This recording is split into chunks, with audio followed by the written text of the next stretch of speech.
आदाब, मुनसिफ जोहार में आपका स्वागत है। मैं हूं आपके साथ अब्दुल रहीम। देखेंगे प्रदेश की तमाम बड़ी खबरें। आगाज करेंगे हेडलाइंस के साथ। झारखंड वासियों को मिल रही एक बार फिर बड़ी सौगात। कल करेंगे सीएम आपकी योजना आपकी सरकार की शुरुआत।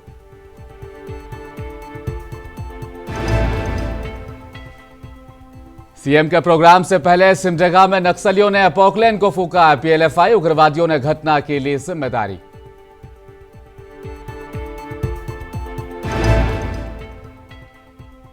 जमशेदपुर शहरी और ग्रामीण इलाके की समस्याओं को लेकर उपायुक्त को ज्ञापन सौंपा गया। 9 सूत्री मांग का पत्र था।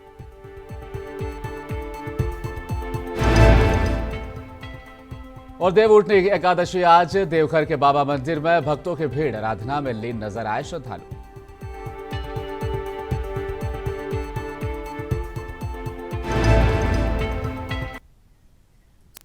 और अब खबरें तफसील के साथ। झारखंड में 29 दिसंबर को हेमंत सोरेन सरकार के 4 साल पूरे होने जा रहे हैं। इस अवसर पर रियासत में कई तरह के कार्यक्रमों का आयोजन किया जाएगा।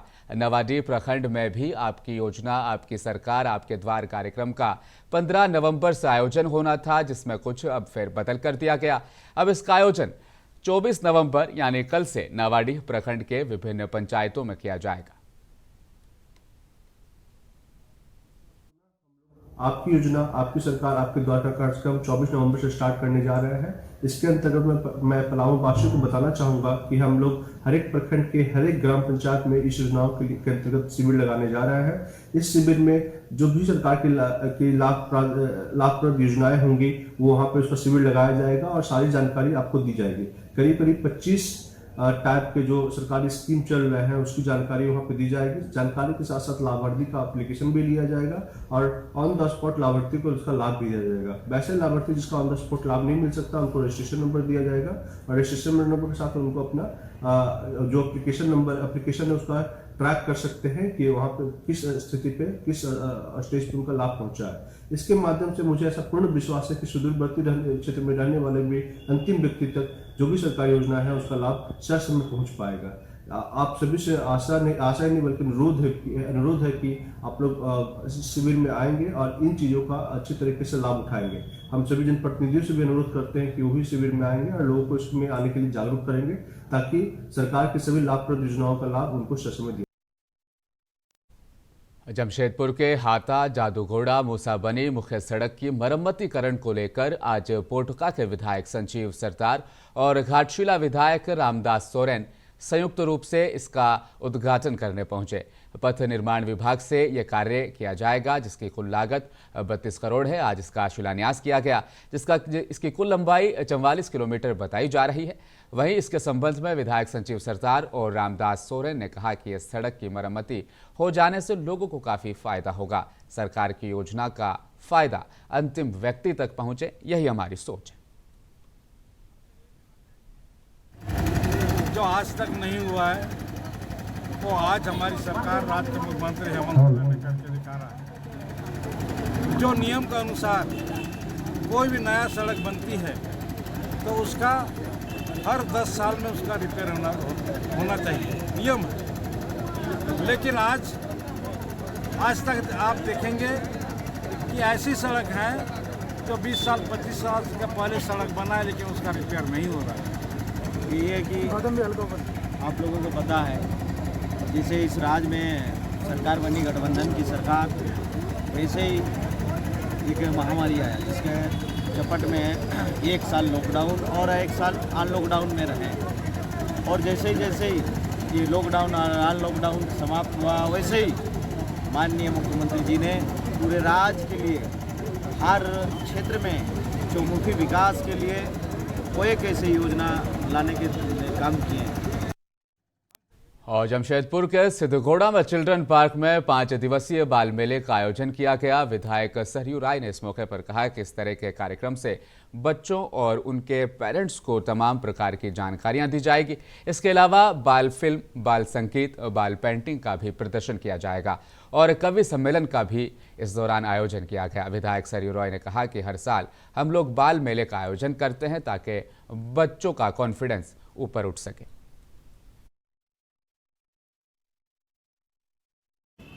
लोगों ने बाल मेला इस साल भी कराया है, पिछले साल भी कराया था। बाल बनकर स्वस्थ विकास हो, मानसिक भी, बौद्धिक भी, शारीरिक भी।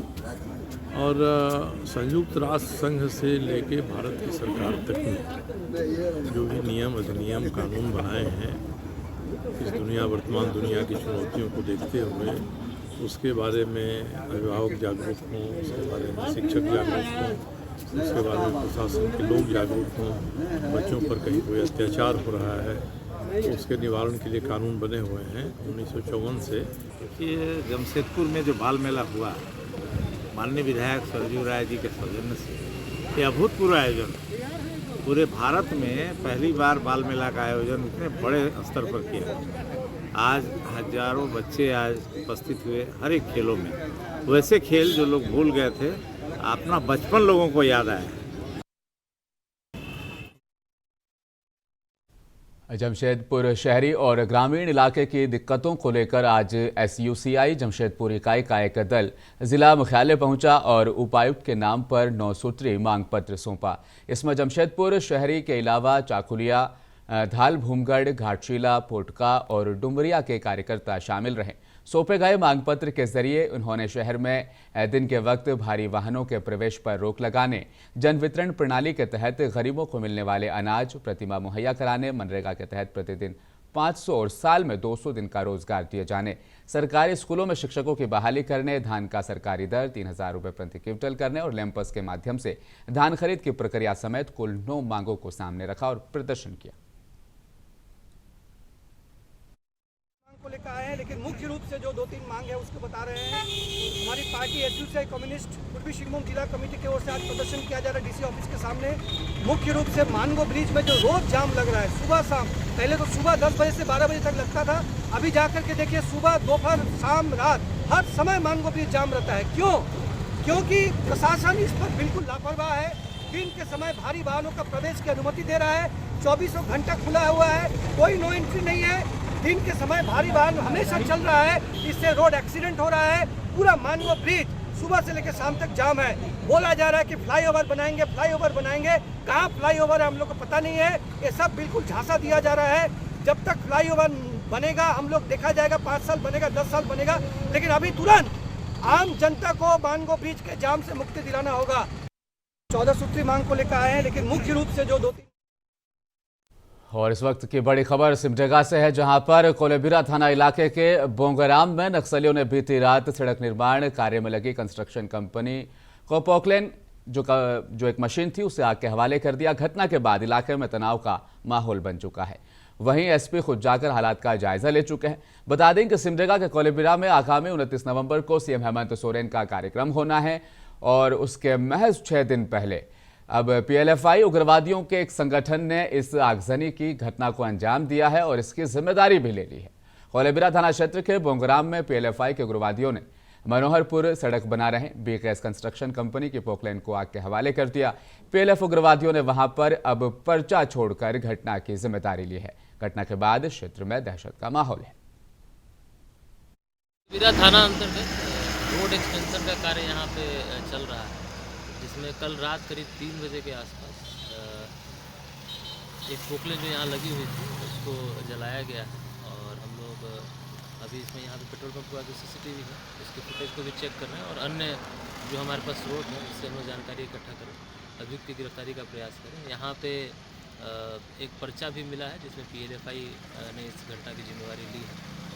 तो इस बिंदु पे भी हम लोग आगे कार्रवाई कर रहे हैं और जैसे ही हम लोग चाहेंगे कि जल्द से जल्द इसका उद्भेदन किया जाए ताकि इस घटना में जो भी लोग शामिल रहे उनकी गिरफ्तारी करें। देखिए, कोलेबिरा थाना अंतर्गत जमशेदपुर के सुंदरनगर थाना इलाके के कोलियाबेरा में हाईवा और ट्रक में भीषण टक्कर हो गई, जिसमें ट्रक चालक की मौके पर ही दर्दनाक मौत हो गई, जबकि खलासी गंभीर रूप से जख्मी है। खबर मिलने पर पुलिस भी मौके पर पहुंची और घायलों को अस्पताल भेजा गया। बताया जा रहा है कि ट्रक का जो चालक था वो केबिन में ही फंस गया, जिससे उसकी मृत्यु हो गई। काफी मशक्कत के बाद उसे बाहर निकाला जा सका।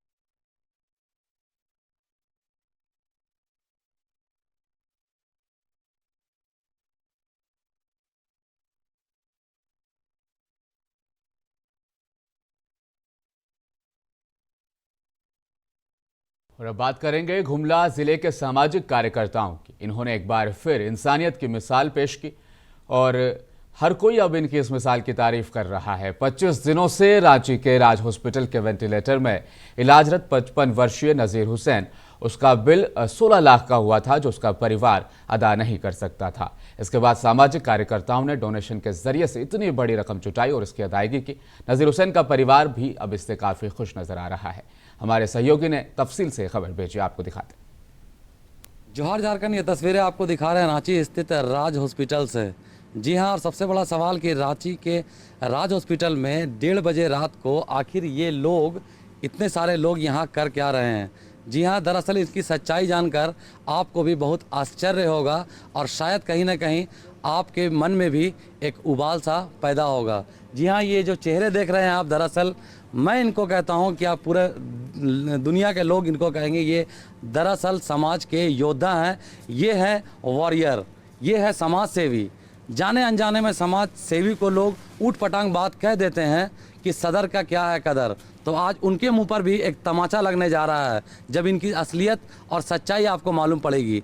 जी हाँ, फिलहाल आपको बता दें कि ये वो लोग हैं जो निस्वार्थ अपने फ़ायदे के लिए नहीं बल्कि किसी और के लिए गुमला से रांची का सफ़र रात को 1:30 बजे तय किए हैं और फिलहाल अभी वापस भी यहाँ से ये लोग जाने वाले हैं। बात दरअसल ये है कि एक व्यक्ति जो बहुत ही गरीब व्यक्ति था, जो कि तिल तिल कर मरने की कगार में पहुँच चुका था, उस व्यक्ति का इलाज इन लोगों की वजह से आज राज हॉस्पिटल में संभव हो पाया है और वो मरीज अभी वेंटिलेटर में उनका इलाज चल रहा है और यही लोग हैं जो उनको यहाँ तक लाए हैं और उनका यहाँ तक इलाज भी चल रहा है। तो आज सुनिए इनकी आप बीती और आप भी कमेंट बॉक्स में जाकर इनके लिए कुछ ना कुछ कमेंट ज़रूर कहिएगा। सर, क्या नाम है आपका? साहिब वसीम। साहिब, सर आपसे बात करना चाहेंगे पहले ऑन कैमरा कि क्या ज़रूरत आन पड़ी आपको कि आपको रांची का रुख करना पड़ा? हम लोग गुमला के रहने वाले हैं जी। हम लोग को किसी तरह से खबर मालूम चली कि इनकी तबीयत ख़राब है। हम लोग इनको यहाँ एडमिट किए हैं जी, ठीक है, लेकिन इन लोगों के पास फंड की कमी थी, पैसे की कमी थी जी। तो थे नहीं, किसी तरह से ये लोग यहाँ पे डाल दिए और जब ये बात धीरे धीरे गुमला में पहुँची जी, तो हम लोग बहुत सारे लोग मिले, सामाजिक लोग और कुछ अंजुमन से भी मदद लिए जी, और सारे लोग फंड इकट्ठा किए, इकट्ठा करके यहाँ भेजा गया और भेज के फिर इलाज किसी तरह से चलते रहा। फिर इनके यहाँ से फिर हम लोगों को फ़ोन आता है कि यहाँ पे पोजीशन ख़राब है, हम लोग के पास पैसे की भी तंगी आ रही है और यहाँ पे डॉक्टर वगैरह लोग बहुत सारा पैसा मांग रहे हैं, हम लोग के पास पैसा है नहीं और डॉक्टर लोग बोलते हैं अगर पैसा नहीं मिलता है तो मेडिसिन वगैरह नहीं मिल पाएगा। तो हम लोग को जैसे पता चला, हम लोग 8-9 बजे गुमला से रांची के लिए निकल गए और यहाँ रांची के लिए निकल गए और यहाँ आए, यहाँ पता किए। जोहार झारखंड, ये तस्वीरें आपको दिखा रहे हैं रांची स्थित राज हॉस्पिटल।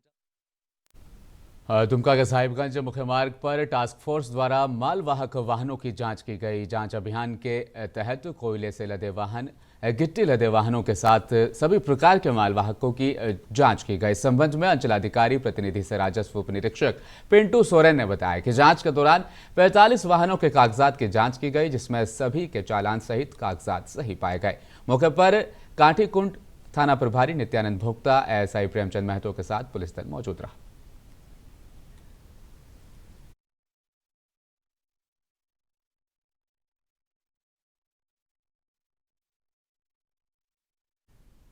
जमशेदपुर के बर्मा माइंस ईस्ट प्लांट बस्ती में एक नेता द्वारा खुलेआम एक युवक को गोली मारने के बाद दहशत का माहौल वहां पर पनप गया। अब बस्ती वासियों ने एसएसपी से इंसाफ की गुहार लगाई है। फिलहाल युवक का इलाज कोलकाता के एक अस्पताल में चल रहा है। इधर घटना के बाद बस्तीवासी भी दहशत का सामना कर रहे हैं। वहीं युवक के इलाज में हो रहे खर्च का वहन करने में परिजन सक्षम नहीं है। इन सभी मांगों को लेकर आज बस्तीवासी एकजुट होकर जिला पुलिस मुख्यालय पहुंचे और एसएसपी से मिलकर जामुमो नेता सत्यनारायण गौड़, हरिकिशन गौड़, मोहित गौड़ और ऋषिराज सिंह ने दहशत से मुक्ति दिलाने और परिजनों की आर्थिक मदद करने की मांग की है। सीसीटीवी फुटेज के आधार पर हम लोग गिरफ्तारी की मांग कर रहे हैं और जिसे गोली लगा है वह काफ़ी निर्धन और गरीब व्यक्ति है। उसकी इलाज के लिए हम लोग तत्पर हैं और हम लोग चाहते हैं कि सरकारी खर्च भी मिले। और वह परिवार एक तानाशाह गुंडागर्दी रवैया आज से नहीं, शुरू से ही करता आ रहा है। उसके पास में लाइसेंसी गन था, जाति का सर्टिफिकेट था, राजनीतिक प्रवृत्ति।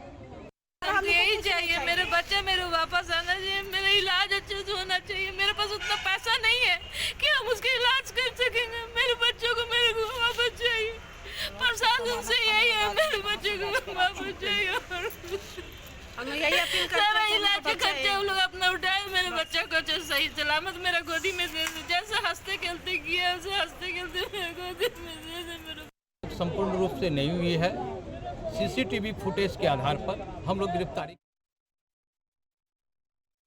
कार्तिक मास के शुक्ल पक्ष की एकादशी तिथि को देव उठावनी एकादशी का पर्व इसे कहा जाता है और आज यही तारीख है। इस दिन जगत के पालनहार विष्णु 4 महीने बाद योग निद्रा से जागते हैं। इस तरह की मान्यता हिंदू समाज की तरफ से दी जाती है। इसके बाद से ही मांगलिक कार्यक्रम शुरू हो जाता है।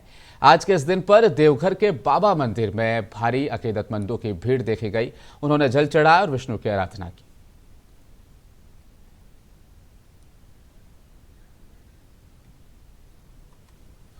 आज भगवान नारायण जो है सो 4 महीना जो है सो जल में रहते हैं। आषाढ़ शुक्ल पक्ष एकादशी से आज के दिन ही भगवान का जो है जल से जो है सो निकलने के बाद भगवान का पूजन, सत्यनारायण व्रत का कथा और भगवान का पूजन विशेष रूप से ये महीने में यही एक दिन का महत्व रहता है।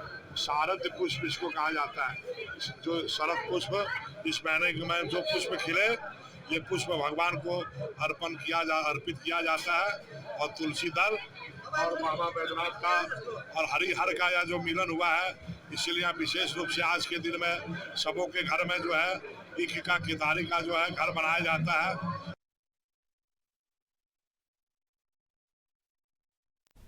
और बात करेंगे दुमका पुलिस की। बड़ी सफलता दुमका पुलिस को मिली है। महज 24 घंटे में चोरी के कांड का उद्भेदन पुलिस ने कर दिया। इस मामले में 4 लोगों की गिरफ्तारी की गई। चोरी का सामान भी बरामद कर लिया गया।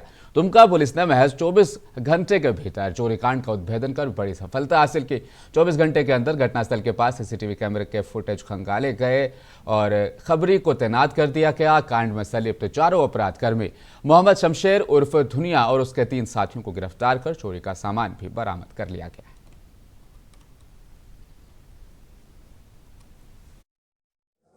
देखिए, पिछले दिनों नगर थाना क्षेत्र दुमका में 2 चोरियां हुई थी।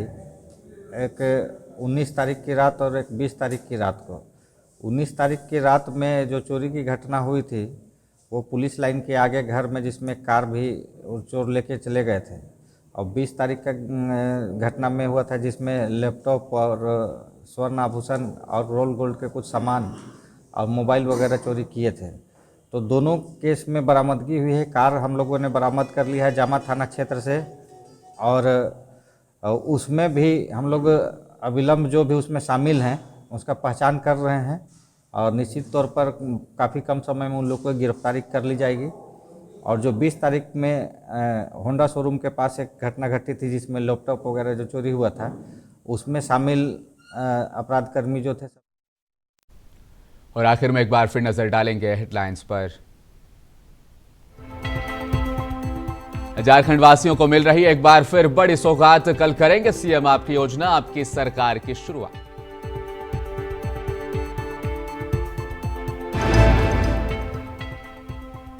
सीएम के प्रोग्राम से पहले सिमडेगा में नक्सलियों ने पॉकलैंड को फूंका। पीएलएफआई उग्रवादियों ने घटना के लिए जिम्मेदारी।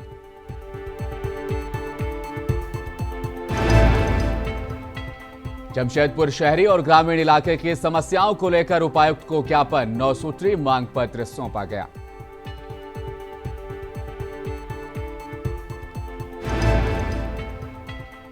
देवउठनी एकादशी आज देवघर के बाबा मंदिर में भक्तों के भीड़ आराधना में लीन नजर आया। अकीदतमंद